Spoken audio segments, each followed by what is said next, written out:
Quero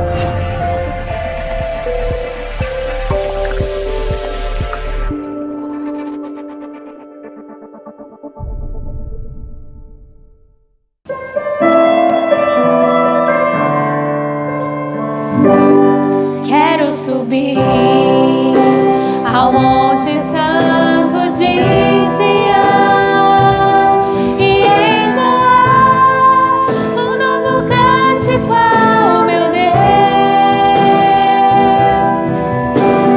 Mais que palavras, minha vida eu quero entregar.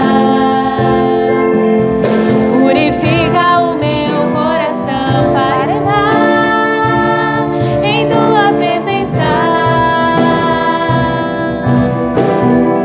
Contemplar tua grandeza. Quero subir ao Monte Santo de Sião e entoar um novo cântico ao meu Deus. Mais que palavras, minha vida eu quero entregar. Purifica o meu coração para estar em tua presença. Contemplar tua grandeza. Te adoro, Senhor, em espírito e em verdade. Me prostro aos teus pés na beleza da santidade. Te dou meu louvor, que seja um cheiro suave e um som agradável a ti, pois digno és. Quero subir ao Monte Santo de Sião e entoar um novo cântico ao meu Deus. Mais que palavras, minha vida eu quero entregar. Purifica o meu coração para estar em tua presença. Contemplar tua grandeza. Te adoro, Senhor, em espírito e em verdade. Me prostro aos teus pés na beleza da santidade. Te dou meu louvor, que seja um cheiro suave e um som agradável a ti, pois digno és. Te adoro, Senhor, em espírito e em verdade. Me prostro aos teus pés na beleza da santidade. Te dou meu louvor, que seja um cheiro suave e um som agradável a ti, pois digno és. Te dou meu louvor, que seja um cheiro suave e um som agradável a ti, pois digno és.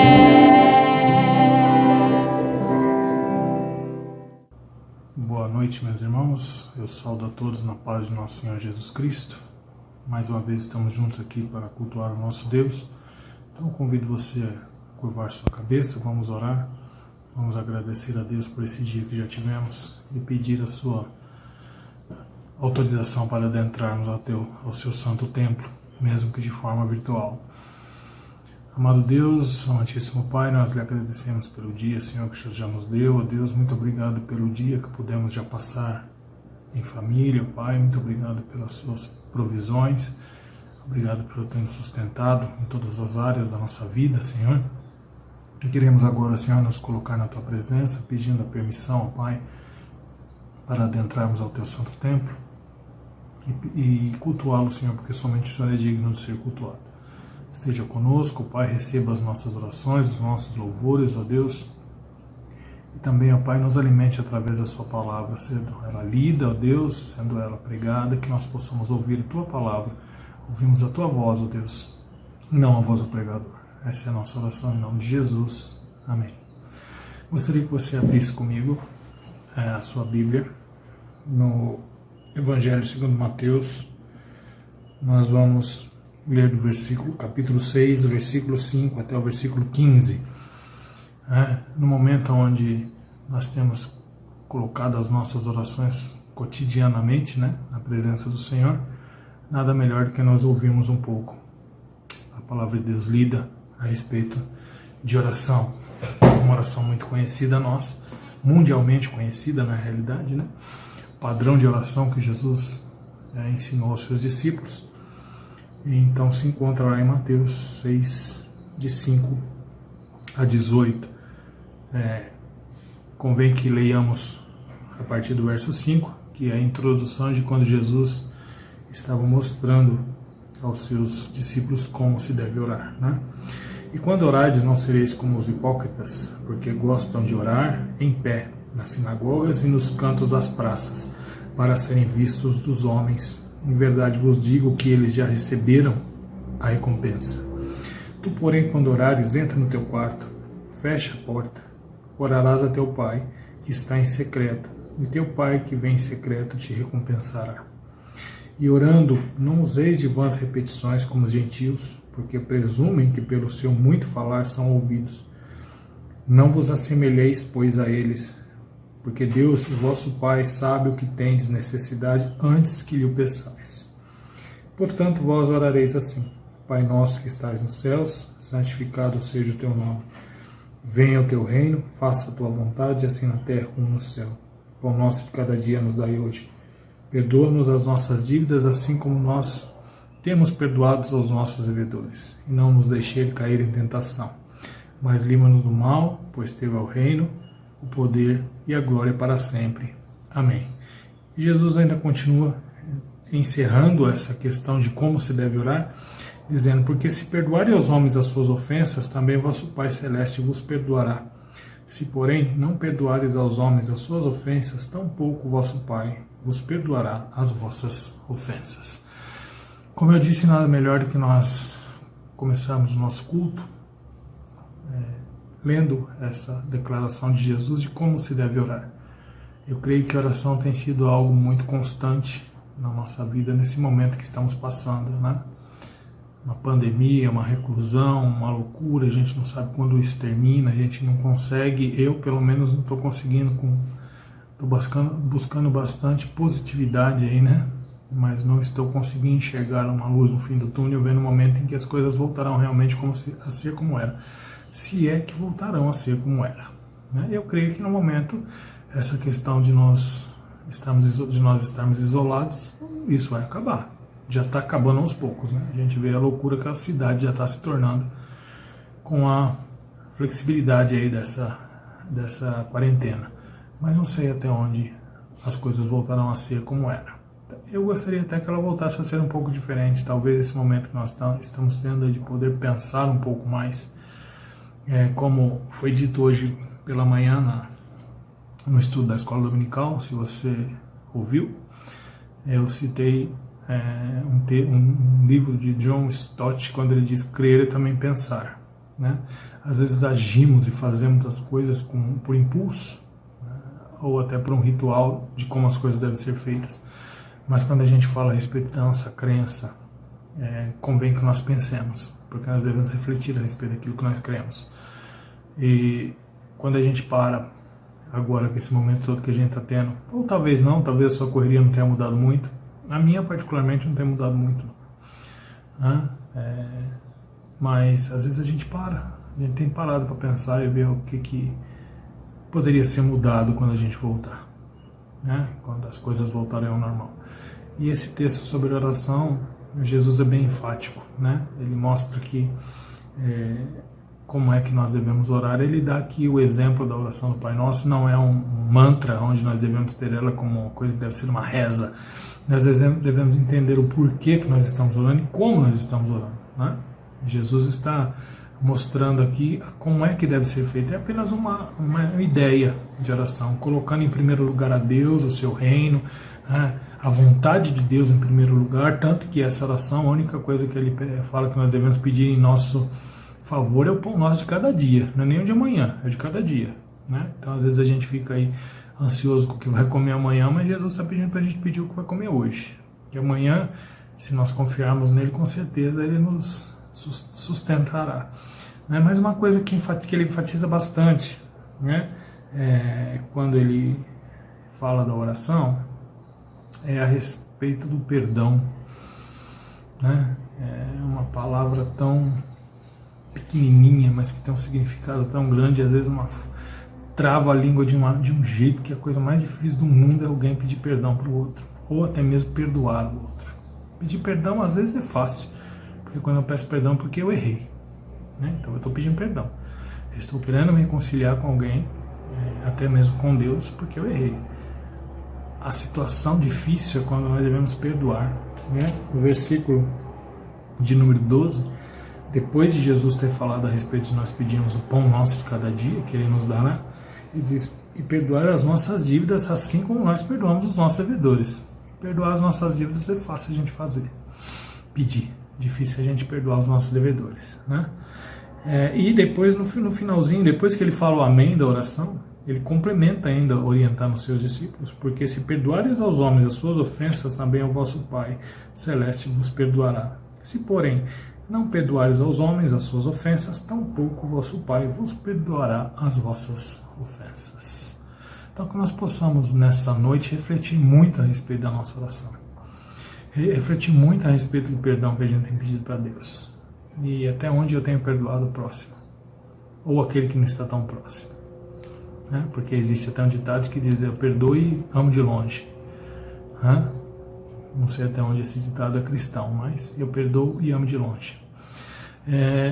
Então eu gostaria que nós pensássemos, refletíssemos um pouco aí a respeito de como anda a nossa oração em relação ao que nós temos que perdoar. Porque Deus perdoa, isso é fato, né? Temos diversos textos bíblicos que nos diz isso, temos até alguns jargões que usamos, né? Textos que usamos como jargões. Se confessarmos os nossos pecados, Ele é fiel e justo para nos perdoar os pecados e nos purificar de toda justiça.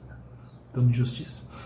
Então isso é muito tranquilo para a gente. Agora o problema está em como eu tenho perdoado o meu irmão.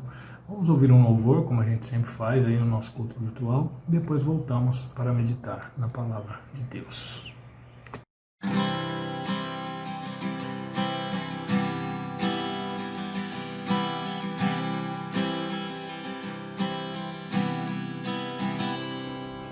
Noite,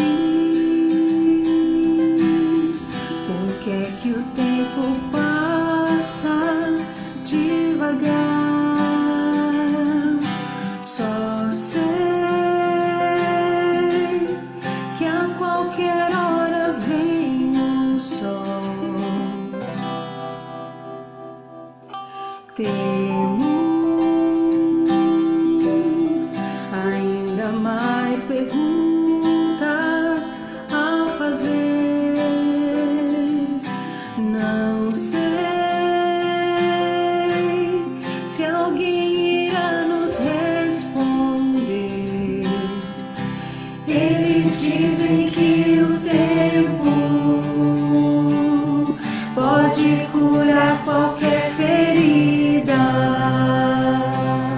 Cansei de esperar,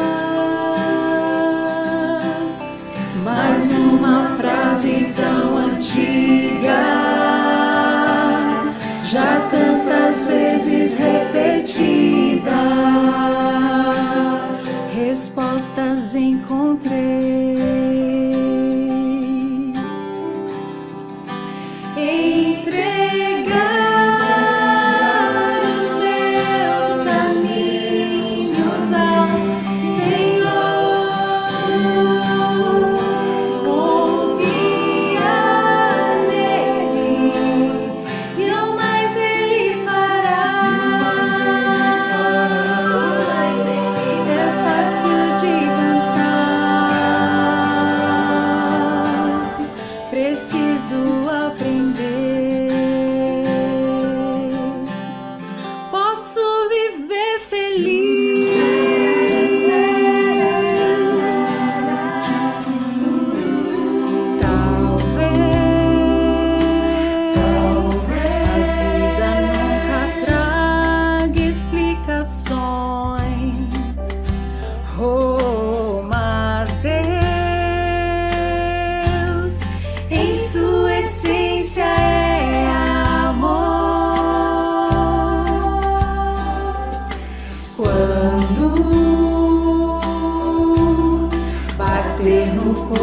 cantar,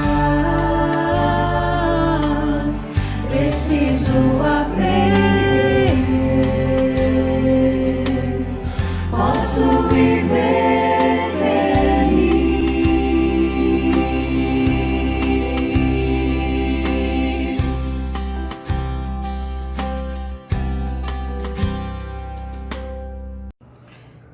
Depois de ouvirmos esse louvor que ouvimos agora, convido você a curvar mais uma vez sua cabeça. Vamos orar a Deus agora pedindo a orientação dele para a meditação que iremos ter no texto bíblico. Pai amado, nós estamos ainda na tua presença, Senhor, gratos pelo que já ouvimos lido na sua palavra, ó Deus, através também o que ouvimos através do cântico, ó Pai, que entoamos juntamente com a equipe de louvor. E agora, Senhor, nós queremos ouvir a Tua palavra explanada.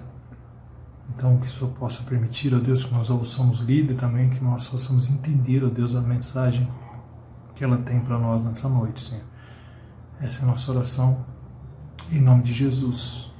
Convido você, então, agora a abrir mais uma vez a sua Bíblia, agora ainda no Evangelho de Mateus, no capítulo de número 18, né? Nós vamos a partir do verso de número 21 até o verso de número 33. Né? São duas perícopes pequenas aí que nós temos.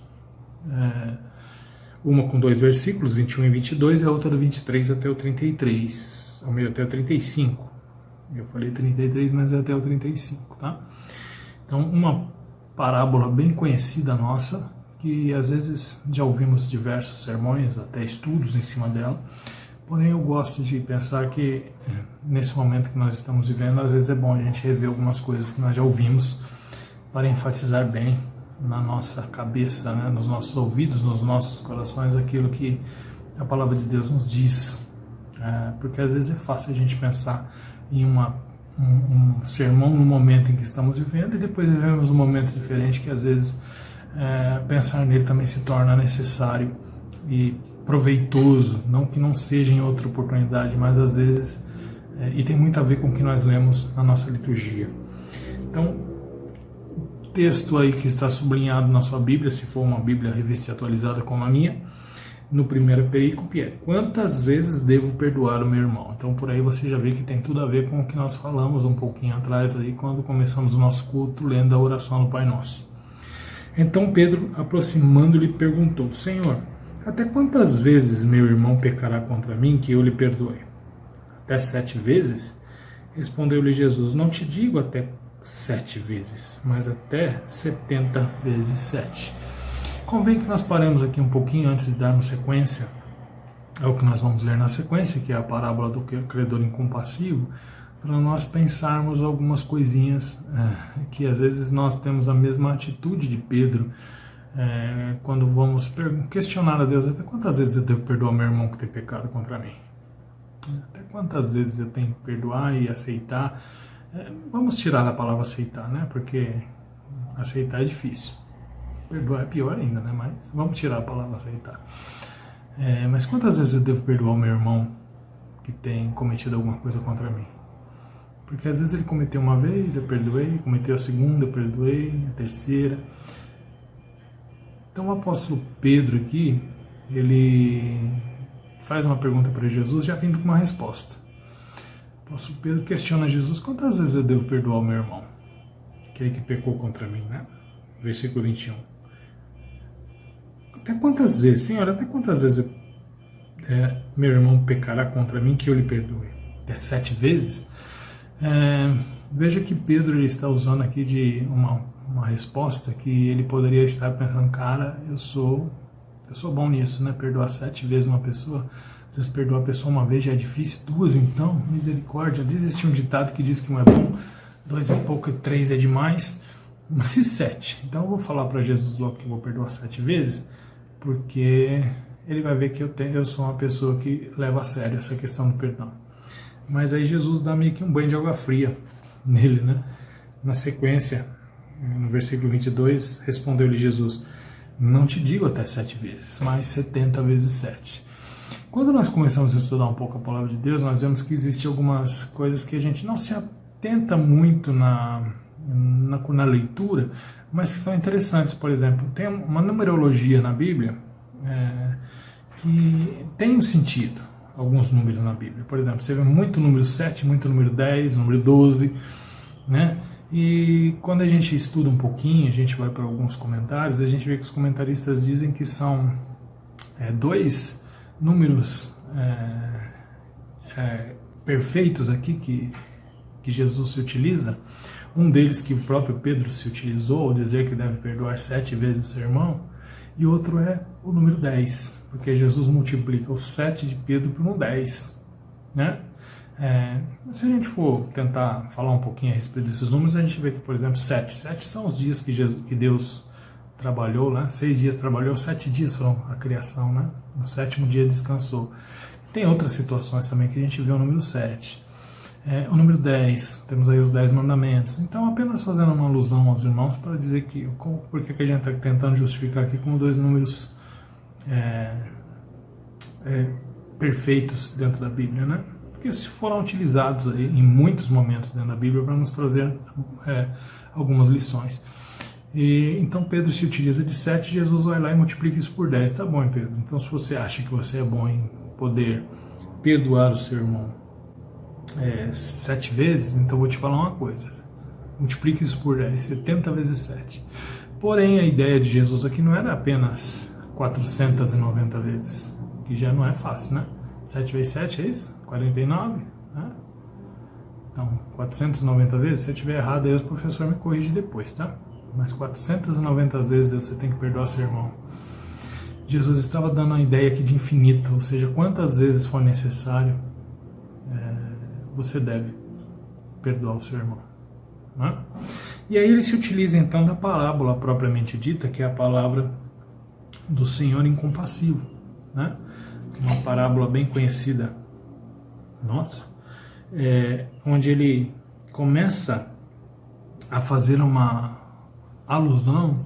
Quando Jesus usava-se de parábolas, geralmente ele fazia uma alusão ao reino dos céus, porque a nossa vida está intimamente ligada aqui e no céu. Nós vimos hoje pela manhã isso quando nós falamos a respeito da igreja terrena e da igreja celestial, né? Nós vivemos com um pé aqui e outro lá. É o que a gente chama do já e do ainda não, né? Enquanto nós estamos aqui, nós já estamos usufruindo da igreja, do que existe no reino dos céus, porém não com a sua totalidade, que será no momento em que Jesus retornar, né? Na segunda vinda de Jesus. Então Jesus faz essa alusão, né? O versículo 23 diz: por isso o reino dos céus é semelhante a um rei que resolveu ajustar a conta com seus servos, né? E aí ele se utiliza aqui da parábola dizendo que um determinado rei acha de um dia acertar as contas com aqueles que são seus servos, né? E o versículo de 24 diz: e passando a fazê-lo, trouxeram-lhe um que lhe devia 10.000 talentos. Então ele começou a puxar a ficha das capivaras, né, como eu costumo dizer, começou a puxar a capivara dos seus servos ali e achou um que estava devendo para ele 10.000 talentos. E aquilo chamou a atenção do rei. Seria bom a gente fazer algumas comparações aqui, talvez você já tenha ouvido a respeito dessa questão da numeração, né, dos valores dentro da Bíblia. Os valores dessa parábola, começando com esses talentos que Jesus coloca aqui na parábola do credor incompassivo. Um talento, ele era o maior valor monetário da época, o maior valor financeiro, monetário, né, financeiro da época. Para os irmãos terem uma ideia, o valor de um talento, ele era mais ou menos como se fosse 100.000 denários. Para vocês terem uma ideia do valor que esse homem devia, um ano de arrecadação num reinado de Herodes, por exemplo, grande, um ano de arrecadação nesse reinado era equivalente a 900 talentos. Um ano de arrecadação de impostos de um reino, um ano todo, 12 meses de arrecadação de um reino todo, era equivalente a 900 talentos. E esse homem, então, a parábola nos diz que ele devia 10.000 talentos. 10.000 talentos era equivalente aí Se eu não tiver ruim de conta aí, depois os professores me corrijam, 11 anos de arrecadação de um reino inteiro. A parábola não nos diz a respeito de como é que ele chegou nessa dívida, mas ela nos diz que ele devia 10 mil talentos. Né? E aí, nós devemos entender aqui que essa parábola é separada por 3 atos, como se fosse uma peça teatral. E a nossa vida não é diferente, tá? A nossa vida funciona como se fosse aí uma peça teatral, porque ela é cheia de atos na nossa vida. Momentos que nós passamos, quando nós menos esperamos, muda-se o cenário, baixa-se a cortina, levanta-se a cortina e como se diz, o cenário é totalmente outro. Né? Estamos vivendo isso agora, né? Há 4 meses atrás, vamos colocar aí em janeiro, fevereiro, né? Em fevereiro, até quando nós estávamos aí, tivemos o nosso acampamento de carnaval, a vida era outra. Você tinha lá um cenário todo feito dentro daquela realidade que você vivia. Aí se abaixaram-se as cortinas e quando levantaram, o cenário era outro. Então aqui nós temos o primeiro ato dessa cena, né? Que é aqui o primeiro ato desse drama, quando esse servo, né, que o Senhor vai buscar dentro dos seus relatórios, ele vê que existia um que lhe devia muito, chega até o rei, né? E o versículo 25 diz assim: não tendo ele, porém, com o que pagar, ordenou o Senhor que fosse vendido ele, a mulher, os filhos e tudo que ele possuía, e que a dívida fosse paga. Ele até estava colocando um preço possível de ser pago, né? Esse senhor estava colocando um preço possível de ser pago a esse seu servo, que era um preço duro, caro, né? Como eu disse aí, 11 anos de arrecadação de impostos de um reino todo, né? Então ele coloca lá um valor. Então você não tem como pagar, então nós vamos fazer o seguinte: vamos ver a sua família toda, né? Todo mundo vai passar a ser escravo meu agora, vai ser minha propriedade, tudo que você tem, e aí a gente vai pagar a sua dívida, né? Então começa o drama desse servo. Porém, a gente vê que no versículo de número 26, na realidade no 25, né, ele escuta o veredito a respeito daquilo que era a sua dívida. Ele escuta o veredito a respeito daquilo que ele devia para aquele seu senhor. E vamos aí fazendo um paralelo, tá, na nossa cabeça a respeito do que nós devemos para Deus, tá? A ideia da parábola é essa, né? No final a gente vai chegar a essa conclusão. Então, se nós parássemos para olhar tudo aquilo que nós devemos para o nosso Deus, se Deus parasse nesse momento e abrisse o livro dele e começasse a puxar a nossa capivara, ele iria nos mostrar que nós temos uma dívida que a gente não tinha como pagar, né? É uma dívida muito grande, né? E aí o texto nos mostra aqui que ele então tem o seu veredito, mas no momento em que ele tem o seu veredito, algo interessante acontece. Esse servo se coloca na presença do seu senhor, né? No versículo de número 26, então o servo, prostrando-se reverente, rogou: "Sê paciente comigo e tudo te pagarei." Ele está pedindo paciência ao seu senhor, porque ele sabe que esse senhor é muito mais poderoso do que ele. Ele pode ser um servo que tem lá seu cargo dentro do reinado, alguém que provavelmente tinha um bom cargo, porque para o cara ficar devendo 10 mil talentos é porque o negócio lá ele mexia com muito dinheiro, né? Então ele tem lá uma posição, ele se coloca na presença do seu senhor pedindo misericórdia, né? Ele não pede perdão. Ele fala: "Eu vou pagar o que eu devo." Então o servo, prostrando-se reverente, rogou: "Sê paciente comigo e tudo eu te pagarei." Né? Paciência, tem misericórdia, me dá um tempo e eu vou te pagar. Como se na nossa vida espiritual a gente tivesse condições de falar para Deus, né? Dá um tempo, Senhor, que eu vou pagar tudo que eu devo para o Senhor. Mas o que me chama a atenção aqui nessa parábola é que ele não pede perdão, ele pede paciência, ele pede misericórdia. Mas o versículo 27 vai mostrar que ele teve mais do que ele pediu. Versículo 27 diz: "O senhor daquele servo, compadecendo-se, mandou embora e perdoou-lhe a dívida." Não cobrou nada, não foi preciso pagar com a vida vendendo mulher, filhos e tudo, propriedade, tudo que ele tinha. Ele simplesmente perdoou a dívida. Ele simplesmente perdoou e chegou para ele e falou assim: olha, vai embora, você não me deve mais nada. Se você começa a olhar um pouquinho para a sua vida espiritual,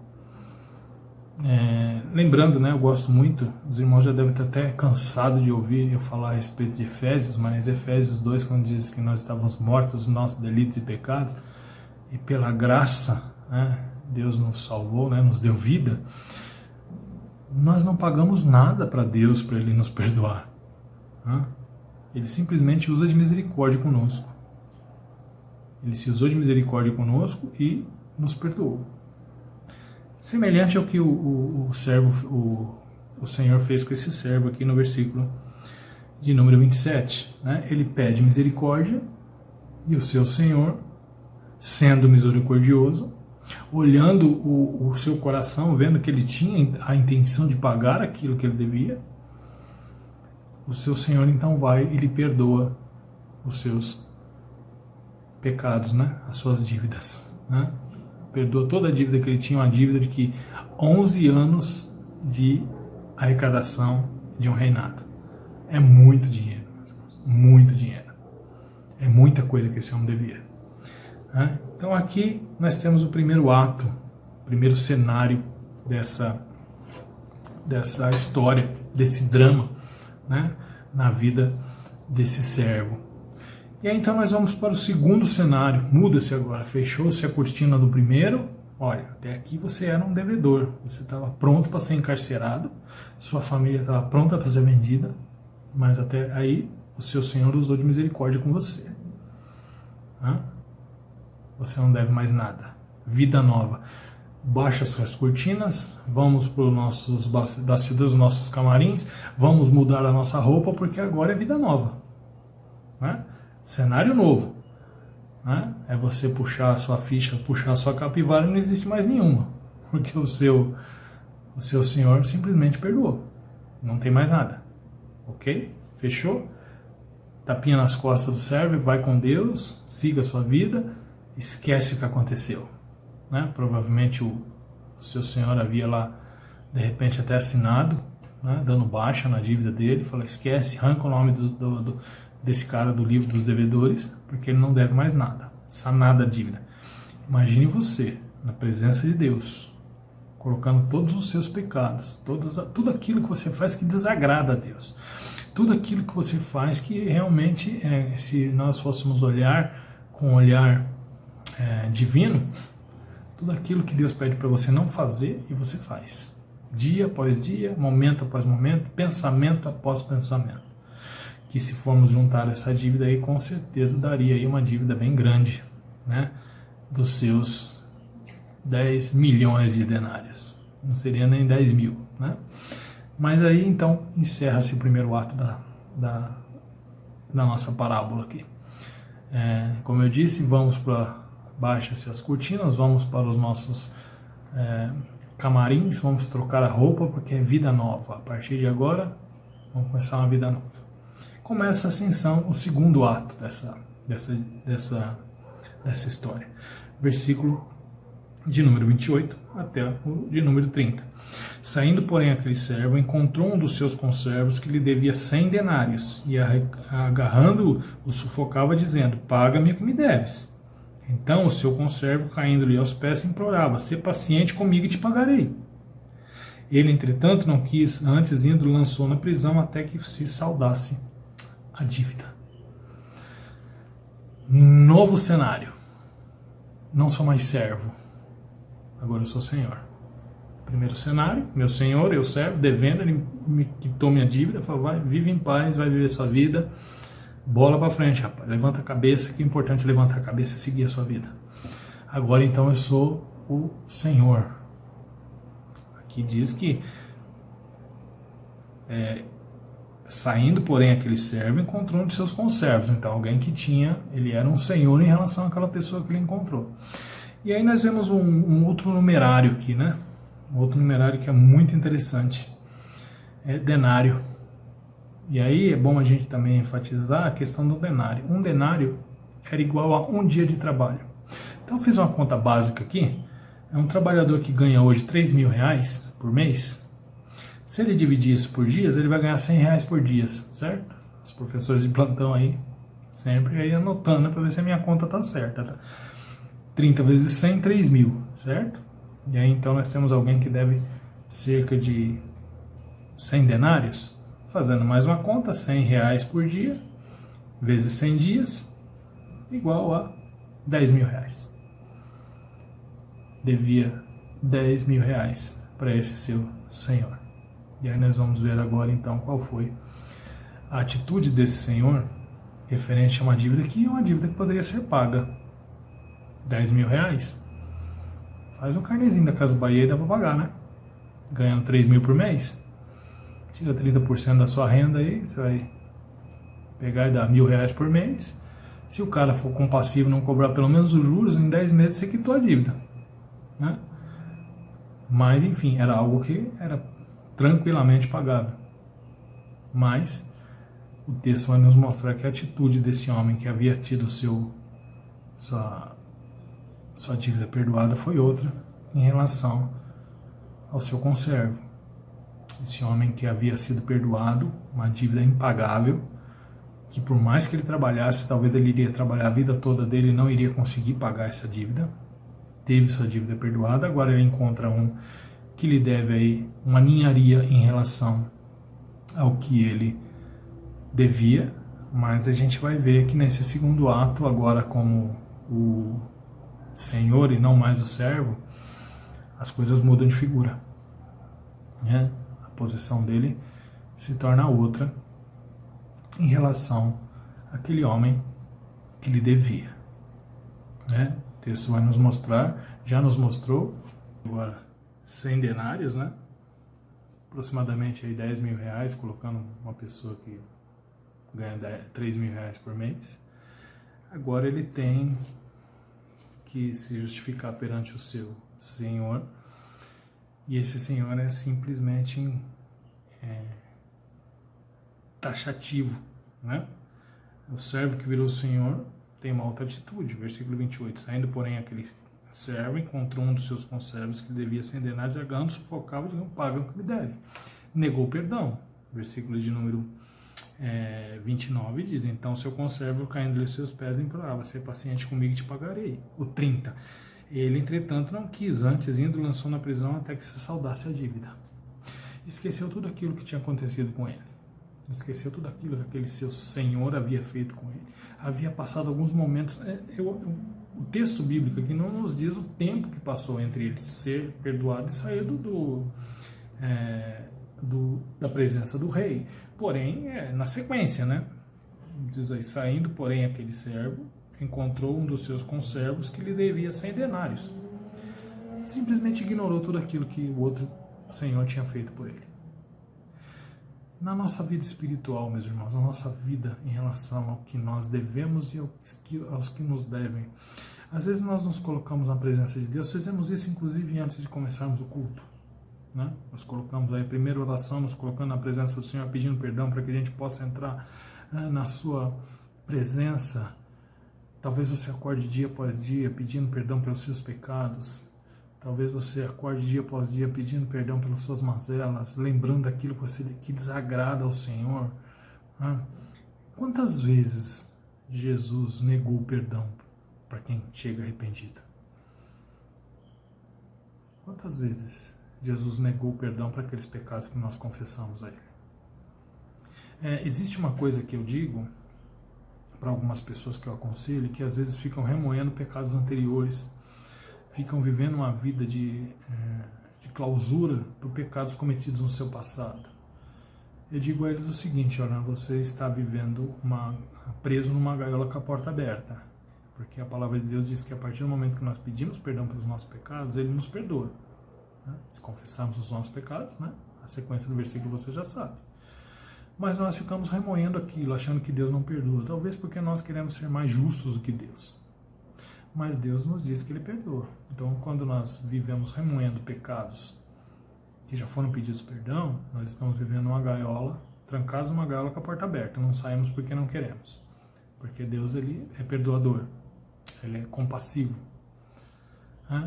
Agora, e nós? Às vezes acabamos de receber o perdão de Deus. Às vezes acabamos de sair da igreja. Acabamos de cultuar a Deus, pedindo perdão pelos nossos pecados. Eu não sei você, mas quando eu chego na igreja, ou me coloco na presença de Deus, e peço perdão pelos meus pecados, eu creio que Ele me perdoou. Então acho que aquilo não é mais um motivo para mim ficar remoendo aquilo que aconteceu. Então eu creio que Ele me perdoou. Mas às vezes nós acabamos de fazer isso. E chegamos bem próximo de um irmão nosso que às vezes tem alguma dívida com a gente. Às vezes não é nem dívida financeira, meu irmão. Afinal de contas, nós não vivemos num rio de dinheiro assim que a gente fica emprestando dinheiro para todo mundo. Pode até ser que você tenha alguém que te deva alguns trocados, alguns míseros denários. Porque com certeza, talentos ninguém vai dever para você. Né? Mas talvez alguém deva míseros denários para você. Ou às vezes esses míseros denários se transformam não em coisa financeira, mas em alguma atitude que ele tomou contra você. Mas às vezes a gente não tem o caráter de fazer com ele o que Deus fez conosco. Às vezes acabamos de sair do templo, às vezes acabamos de sair da nossa reunião de oração, às vezes acabamos de sair da nossa oração e continuamos ainda cobrando aquele irmão que teve alguma coisa em relação a nós. Né? E foi o que aconteceu aqui. Esse homem que tinha sido perdoado vai lá, pega o seu conservo pelo pescoço, né? Porque o texto diz aqui que ele estava sufocando, né? Eu imagino que ele deve ter tentando estrangular o homem para que ele pudesse pagar o que ele devia. Mas, né, o seu servo lhe pede perdão e tem o seu pedido negado. Não foi perdoado. Segundo ato. Não fez com o próximo o que Deus fez com ele, né? O que seu Senhor fez com ele. É o crente aqui que não faz com aquele irmão que está em dívida com ele o que Deus faz com ele todo dia, quando ele pede perdão pelos pecados. Fecha-se a cortina. Vamos abrir novamente o terceiro ato, né, da nossa parábola, que vai do versículo 31 ao versículo 35. Aquele homem que tinha sido perdoado, que não perdoou. Nada está tão oculto que seja escondido, né?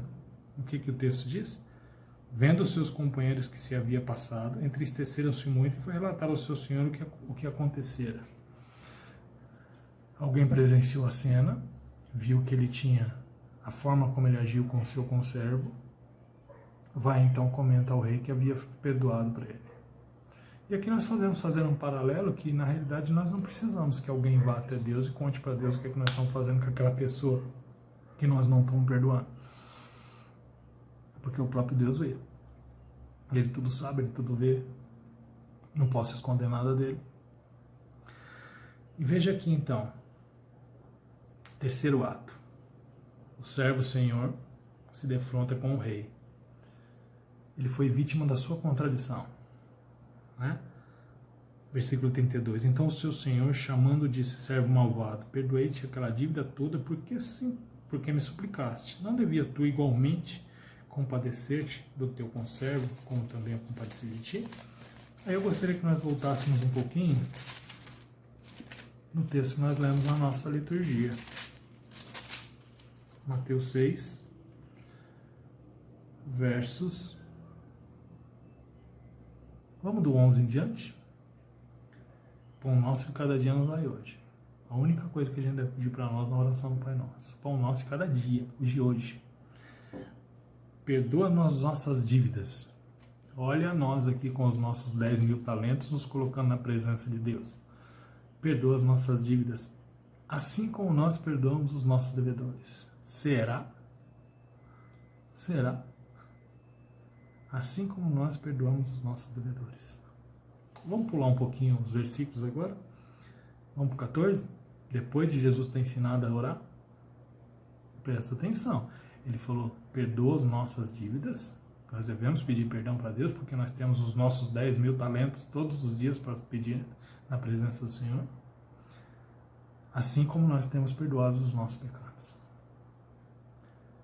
Porque se perdoardes aos homens as suas ofensas, também vosso Pai Celeste vos perdoará. Se, porém, não perdoardes aos homens as suas ofensas, tampouco vosso Pai vos perdoará as vossas ofensas. Jesus está dizendo aqui, meus irmãos, quando ele fala a respeito de como nós devemos orar, e ele está nos mostrando isso aqui nessa parábola que nós estamos trabalhando hoje, que é nesse terceiro ato, que não adianta de nada eu pedir perdão para Deus se eu não sou capaz de perdoar uma pessoa que me fez infinitamente menos do que eu faço para Deus? Infinitamente menos. Às vezes é motivo de eu virar a cara para ela, às vezes é motivo de eu querer amar ela de longe, às vezes é motivo para eu ter rancor no meu coração em relação àquela pessoa. Perdoa as minhas dívidas, assim como eu tenho perdoado os meus devedores. Esse homem foi vítima da sua própria contradição. E uma coisa que a gente às vezes vai demarcando aqui, algumas coisas que algumas palavras que são novas para a gente dentro do nosso vocabulário. Veja o 33. Não devia tu igualmente compadecer do teu conservo, como também eu compadeci de ti? Será que Deus às vezes não pergunta isso pra gente? Mas você não deveria estar perdoando seu irmão assim como eu perdoei você?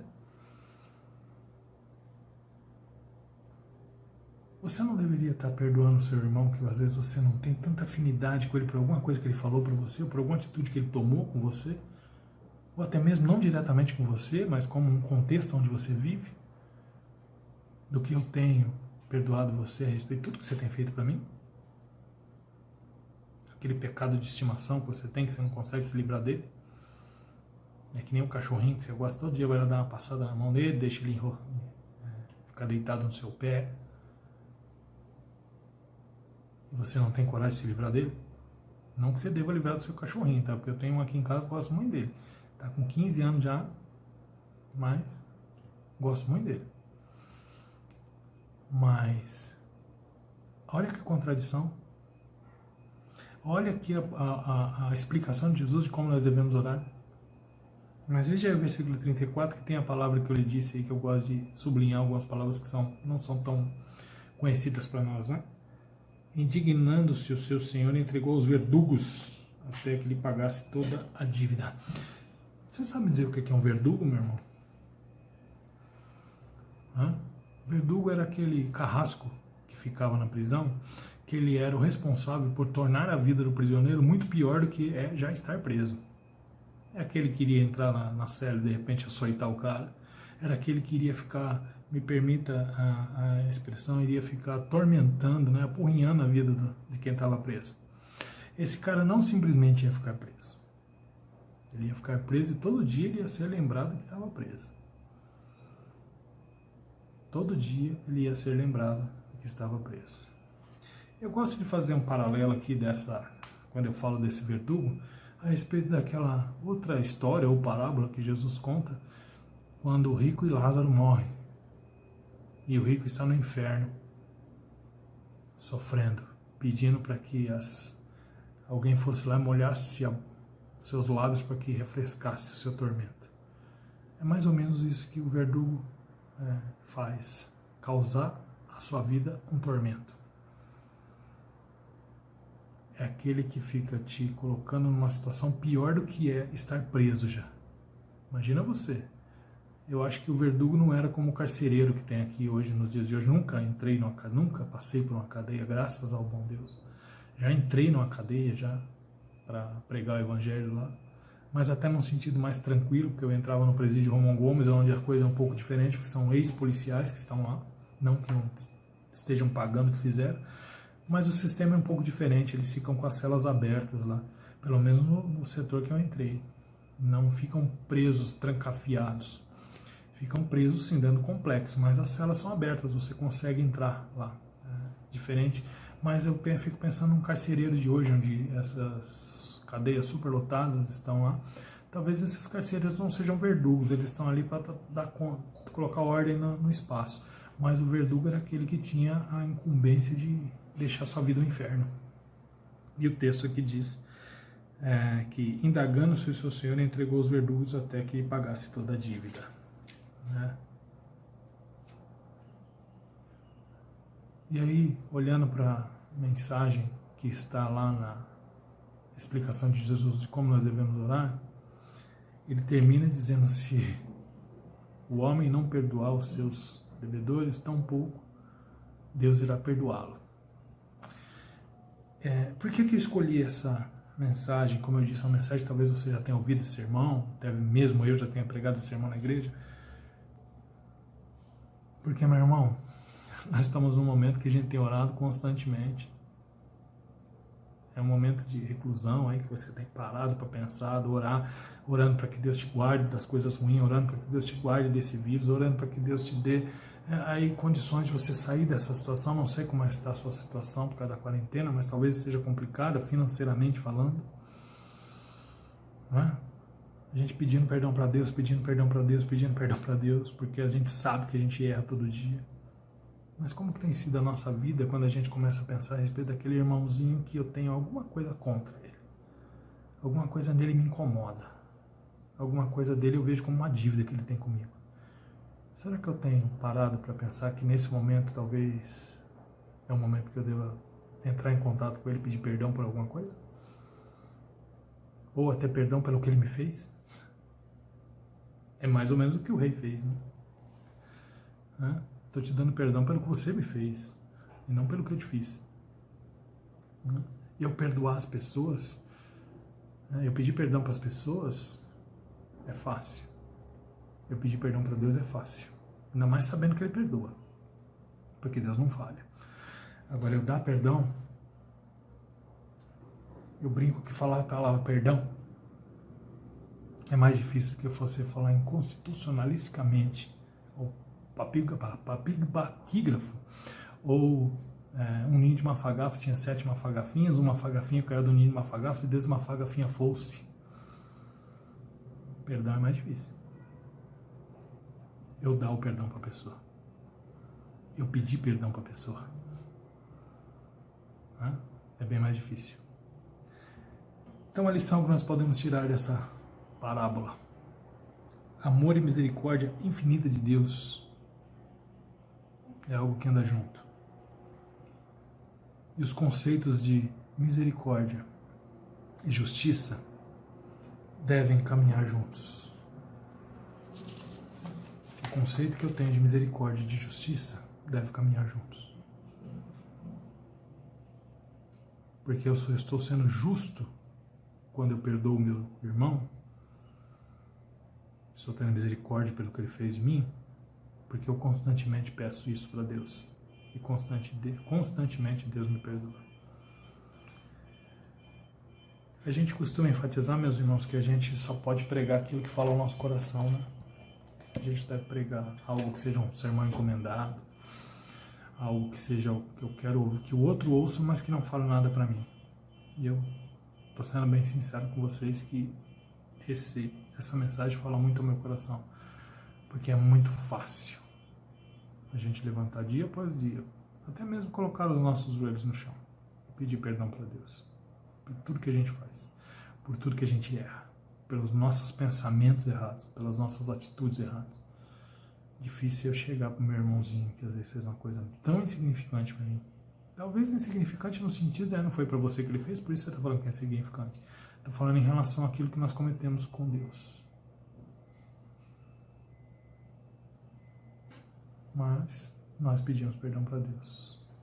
E até onde nós somos capazes de perdoar aquele que nos fez infinitamente mais do que nós fazemos para Deus. Que Deus abençoe sua vida, meu irmão. Que Deus abençoe minha vida. Que nós possamos ser crentes que estão buscando santidade. Crentes que estão refletindo nesse momento que Deus tem nos trancafiado e não tem nos permitido ter a vida que tínhamos antes. Uma vida corrida que tomava o nosso tempo, que a gente tinha tempo para fazer nada, de pensar nada. Hoje a gente tem muito tempo para pensar. Crer é também pensar. Então que Deus abençoe sua vida, que você possa se refletir muito a isso. E se você tem alguma coisa com algum irmão, com alguém que realmente você ainda não tem conseguido dispensar o perdão, que você possa. Eu gostaria de encerrar a nossa mensagem lendo um pedacinho de um comentário que eu lembro disso quando eu estava no seminário, que alguém pregou nesse texto e o reverendo Jorge Canelhas, que era o pastor que fazia a análise de homilética, né? Ele fez esse comentário quando se trata a respeito de perdão. Diz assim: Corrie ten Boom, conhecida oradora e autora, esteve prisioneira durante a Segunda Guerra em um campo de concentração alemão, sofrendo muito na mão de um dos guardas alemães. Anos mais tarde, um dia, testificou sua alegria no Senhor numa reunião na Alemanha no pós-guerra. Depois do encontro, enquanto algumas pessoas conversavam com ela, aquele mesmo guarda alemão aproximou-se dela e lhe pediu que a perdoasse. Num clarão de reconhecimento, ela se lembrou da dor e da angústia sofrida na prisão por alguns daqueles guardas, inclusive aquele em especial. Agora ele estava ali, à sua frente, pedindo-lhe misericórdia. E aquele que não merecia recebeu perdão. Triunfou a misericórdia. E isso lá no pós-guerra, Segunda Guerra Mundial, talvez você não tenha nem nascido, como eu, só ouve de falar de livros. Mas uma vez eu vi uma declaração de um homem, eu não sei até onde ele é crente, até onde ele não é. Mas é algo mais próximo da minha realidade. Não sei se vocês lembram, ou já ouviram falar da história do Ives Ota. Era um garotinho, acho que ele tinha 8 anos na época, ou menos, que foi sequestrado pelos funcionários do seu pai, que tinha uma rede de supermercados, ali pro lado da Vila Carrão. E apesar do pai pagar o resgate dessa criança, eles mataram essa criança. Aí pegaram a polícia fez a investigação, pegaram os criminosos e foram encarcerados. Esse homem diz que ele não teve sossego na vida dele até o dia que ele encontrou frente a frente o assassino do seu filho, que era um dos seus funcionários, e foi conversar com esse homem. E esse homem pediu perdão a ele. E ele falou que um dos momentos mais incríveis da vida dele foi quando ele dispensou o perdão para esse homem. Ele falou que ele conseguiu viver novamente. Não sei se ele é crente, não sei qual que é a fé que ele professa, mas é o que a Bíblia diz, né? Se perdoarmos, perdoa as nossas dívidas assim como nós perdoamos os nossos devedores. Difícil, né? Mas que nós possamos ter aí a ajuda de nosso Senhor Jesus Cristo, que é aquele que perdoa todos os nossos pecados dia após dia. Vamos orar para encerrar? Pai amado, muito obrigado, Senhor, por esse momento, muito obrigado pela sua mensagem, Pai, que foi colocada, muito obrigado, Senhor, porque nós podemos refletir a respeito das nossas atitudes em relação ao próximo, baseando naquilo que as atitudes que o Senhor tem conosco em relação a nós. Que nós possamos, ó Deus, ser aqueles que realmente possam orar a oração do Pai Nosso, pedindo perdão pelas nossas dívidas, porque nós somos capazes de perdoar os nossos devedores. Nesse momento de reclusão, Pai, nesse momento de quarentena, se tem algo que nos aflige, Pai, em relação a algum irmão, alguém que tem cometido algo contra nós, e nós não conseguimos ainda dispensar o perdão, Senhor. Que o Senhor venha trabalhar no nosso coração, que o Senhor venha trabalhar na nossa vida, Pai, que nós possamos realmente perdoar, para que a gente possa fechar a cortina desse cenário e abrir um novo cenário, pensando e refletindo a respeito daquilo que o Senhor faz por nós. Muito obrigado, Senhor, pelo perdão, muito obrigado pela vida, muito obrigado pela salvação. Essa é a nossa oração em nome de Jesus. E agora, meus irmãos, que a graça de nosso Senhor Jesus Cristo, o amor de Deus o Pai e as eternas consolações do Espírito Santo de Deus esteja sobre a vida de cada um de nós hoje, para todo sempre. Amém.